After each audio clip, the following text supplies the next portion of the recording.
Hello everyone, my name is Jessica, and today we are going to have a special host in this podcast, the Voices of the Community.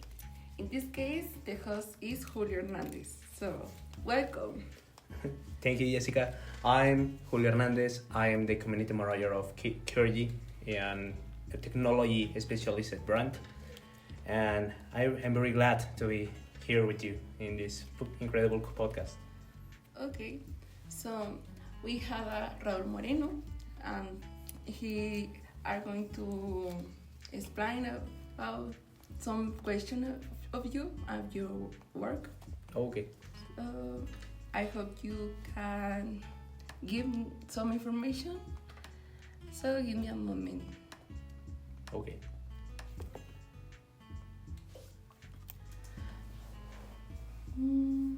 If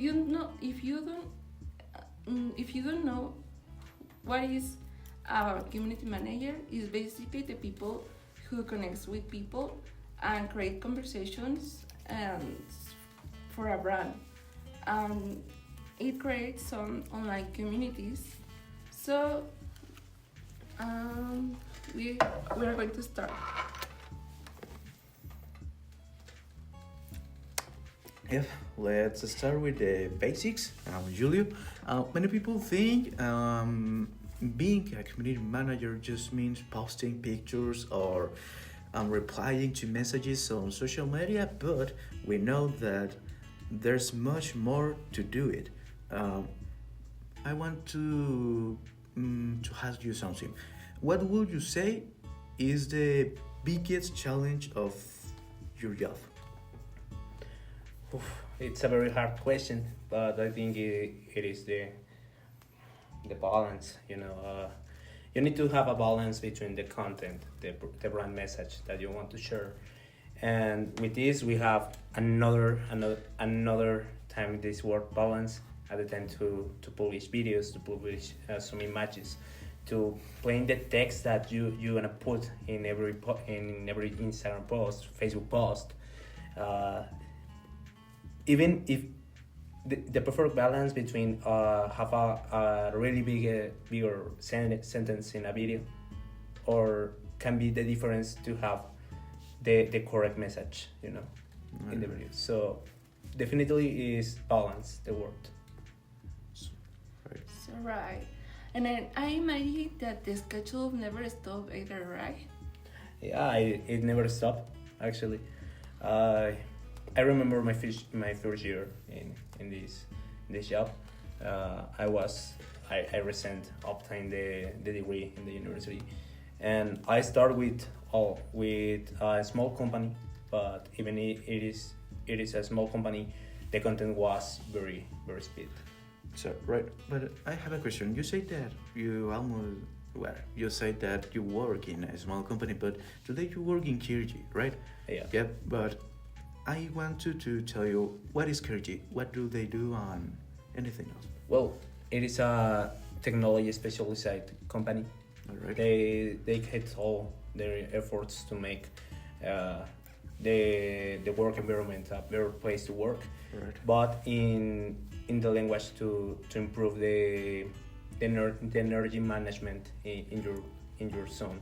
For example, the Kyrgy specifically is part of is the company, but the main product is an intelligent desk. Right. Basically, it works as a power machine. Right. That can feed all your electronics that are connected to the desktop. Right. This to save energy. Basically, they obtain the energy not from your home energy. They have a solar panel that works in the windows of the studio, and these panels recollect the energy and give to the desktop to fit all the tools that you have connected to it. Sorry, that's interesting actually. Yeah, thanks for clarified it, because I didn't know what Kirgi is, so I really want to know. I want to know how it was difficult for you when you was searching the market for to contact the people? Mm, I think the hard thing is to manage the brand language.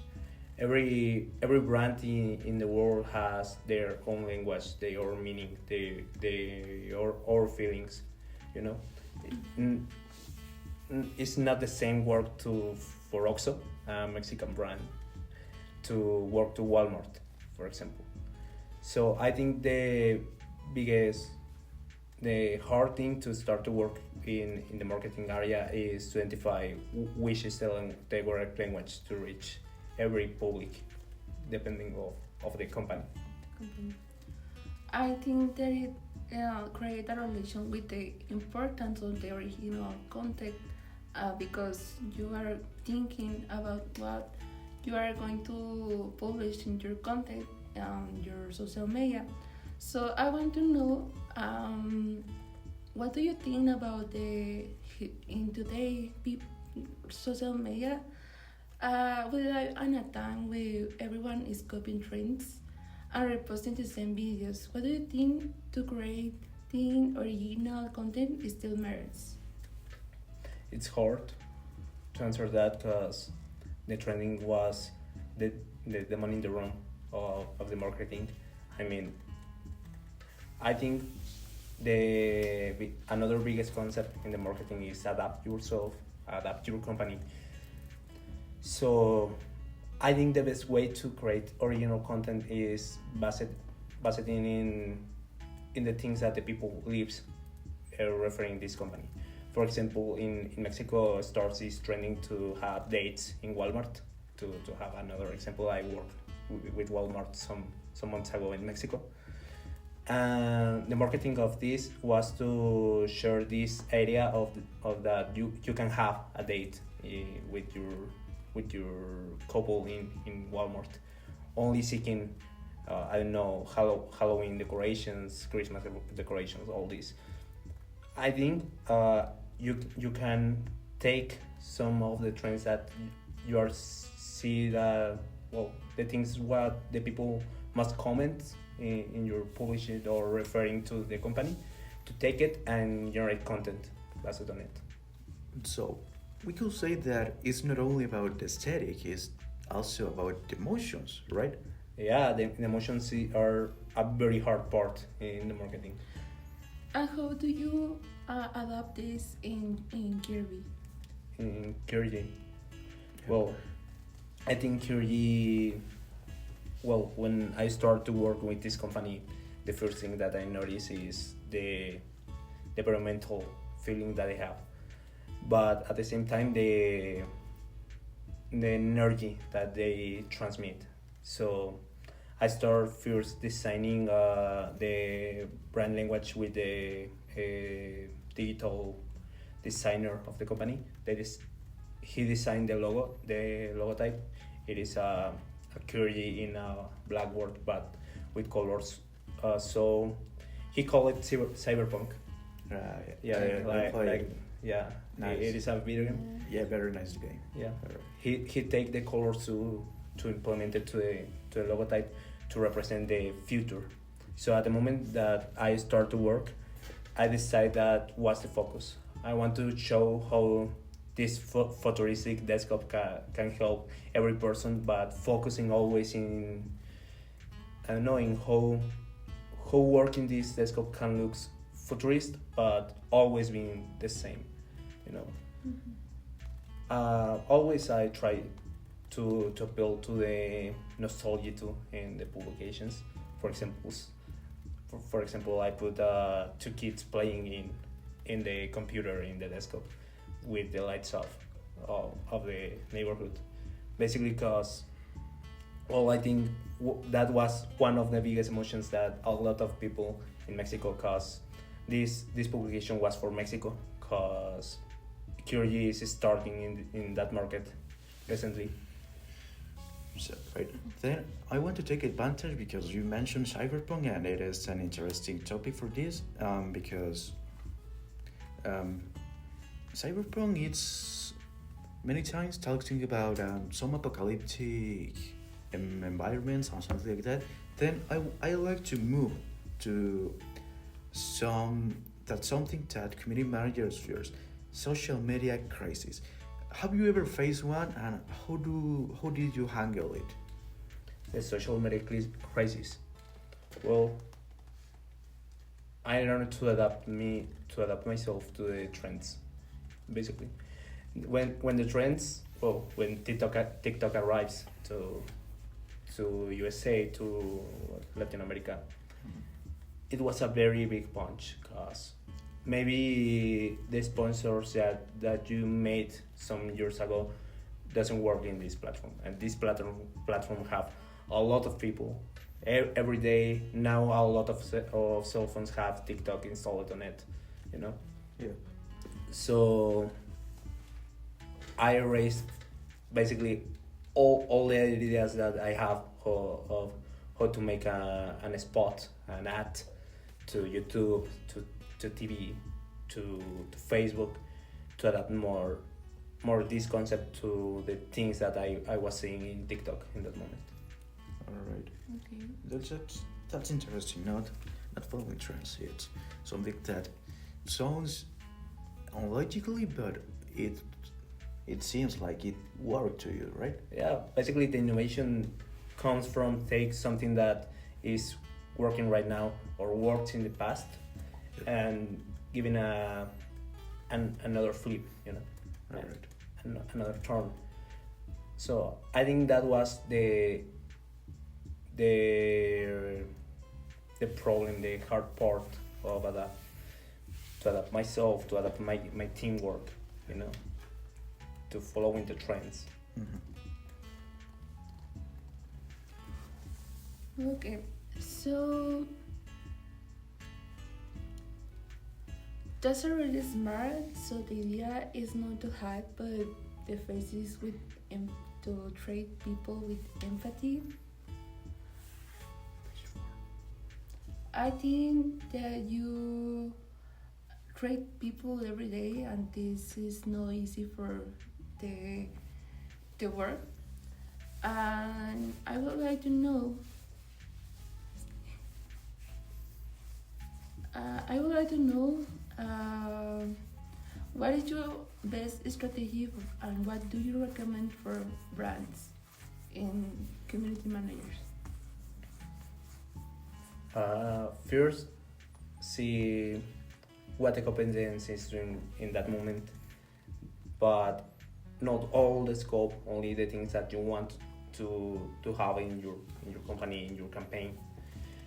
The next thing is adapt that things to your company, to your message, to the things that you want to share. And well, I repeat this a lot along the. Have you ever had risks with people or something legal requirements in social media?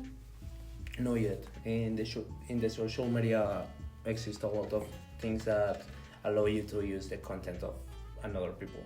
For example, TikTok. Everything that you submit to TikTok, it allows to another users to use your content. You know, the limit basically music, maybe some characters, all those things that with a register of the copyright or something like that. I think that's the stop point to make something with that. But if you want to follow a trend from TikTok, basically you can do it.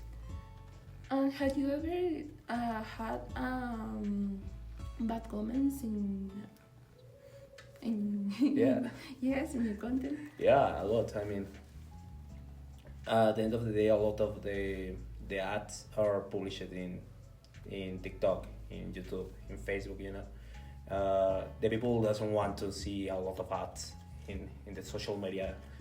They start to use the social media only to relax. So if they are seeing your campaign every time that they open the app, obviously they can get angry. It is obvious. It is something that maybe if someone have a bad experience with the product and see the publicity that you are making. He gonna come and comment their experience, you know. Mhm. All that is the gonna eat of every day. So Okay. I think that it's like real life that the people are going to have some global experience because each of those around has different experience. Uh, but I want to talk about something more positive. Um, what strategy do you use to create genuine relationships with followers? oof, it is hard. Actually, let me check only one thing because I have a campaign, but I don't know if I can show it. You know. This is our fourth topic actually, and we are curious. Well, let me see only the previous report and. Well, I think I can't show the examples, but well, I think the main point to generate a genuine relation with your customers are the active listening. You know, the people loves the feeling of being listened, to be taking a point. If someone let I don't know, a comment talking about how you can improve your product, and you see that this critique is very common between the customers, and you adapt that thing, the people gonna feel happy, the people gonna be feel listened, you know. And connected also, no? Yeah, connected with the brand. So I think the active listening, the active rating, that the people, if the people feels that they are taken on a point, or they are participating in the decisions of the company, they're gonna stay. Okay. So you recommend us to keep with them a good rate, like in this. Okay. Yeah. When a brand replies personally, it really changes how people feel. It doesn't feel automated or distant. I know, you know. Well, I don't know. I think the authenticity can't be fake.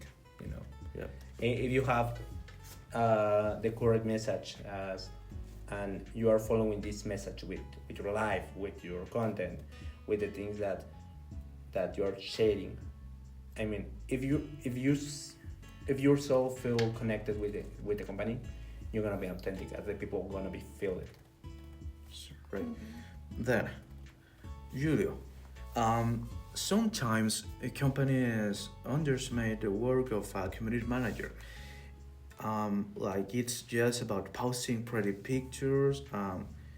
Then I want to ask you, how does your work actually influence companies' digital strategies? It depends a lot of what the company is thinking, actually. Right. For example, if a company only search transit, Yep. the campaign need to aim the transit. Maybe trends, following trends. Maybe don't focus in the product itself.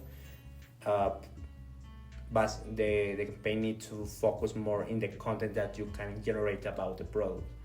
It's not the same the function of the product or the content that you can generate about the product. Another type is if the brand want to obtain sales from the campaign. In that moment, you need to change the focus and complain basically you need to complain the function of the product to Right. show to the people and embrace the company and so. I love the way how do you describe your job. I think that you enjoy it so much, and for the reason you're here, I think the emotional is basically the way to enhance the people. Um, And I know, I love the way that you feel that you job. Yeah, I really love my job too. I mean, with this job, I travel through a lot of countries. I'm from Mexico, but I stay a time in the USA. I stay a time in Spain. I I travel a lot. I learn a lot of another community managers of the or even the people that is in my team. I think it is a job that allow you to increase yourself with the knowledge and company of others. I would like to know what have you personally learned from this role in your life? To adapt myself, actually. I mean, when I obtained my degree, the first thing that I thought is I'm I'm doing the thing that I love. So when the trends arrive, I need to change this concept and adapt myself, you know. Okay. So, mm, so I think that we learn so many concepts with you. I think that you help us a lot. I don't know if you have other question. So it's actually no, I think it's pretty plus to it's very pleasant to know people like you and to tell you to you with your work, with your experience, because we learn a lot, and our audience also learn a lot. That's the point of this podcast. We want to forecast to a lot of knowledge and a lot of experiences and a lot of stories to other people to inspire them and try to do something different and try to do something good for people. So I think it's for today, and we want to thank you for taking your time to give for us and tell you about your work. Yeah, I'm glad to be here, and if I'm allowed to say a last thing, follow Curdy and follow this podcast because the content that they have always is the best, and I think. Okay, so I appreciate you are here. And today we discovered, as I mentioned before, that community manager is more than a social media operator. So I love the way that you feel your job and the strategies that you teach us. And I would like to give a gift, but I'm going to when this podcast finish. Okay. So It's basically a recognition. Okay. yeah, so That's fine. just actually that's it. So this was Voices of the Community. I hope you enjoyed this podcast as we were talking. Um, That's it. and that's it. Yeah. Yes. So Goodbye. bye. See ya. See you.